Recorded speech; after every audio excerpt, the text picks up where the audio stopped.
to take a moment and talk about the severity of banning lead ammo. Because starting in 2026, 8 wildlife refuges will have lead ammo banned on them.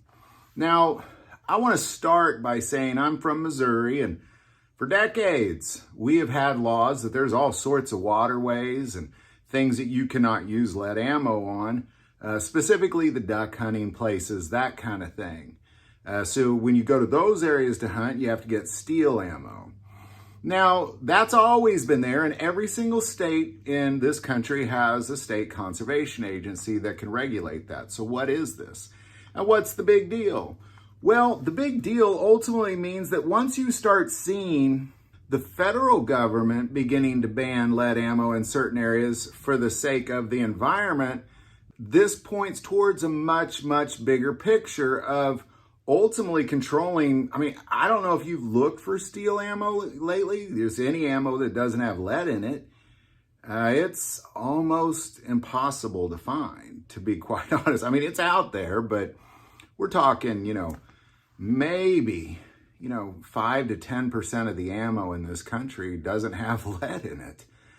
And in the end, if they banned lead ammo from the federal government altogether, you can't use lead ammo, civilians of the U.S., that's going to take about 90 to 95% of the ammo completely out of the equation. Now, I want to also add that the billions of rounds that we've been sending to Europe, all is lead ball ammo.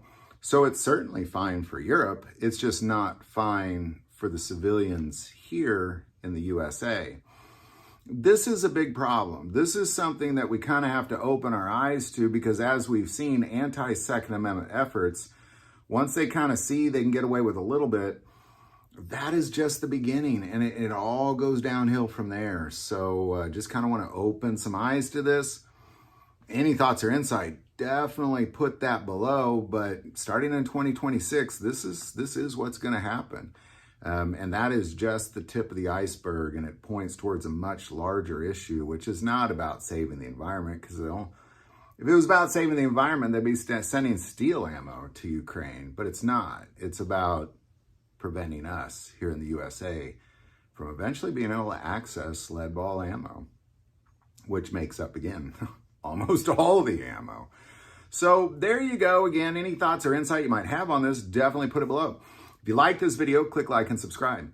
Feel called to support this channel with Patreon. That link is also below. But the most important part of this channel is we take prayer requests, and never hesitate to send that in. Thank you for watching this episode of God, Family, and Guns. And as always, love God, love your family, and love guns.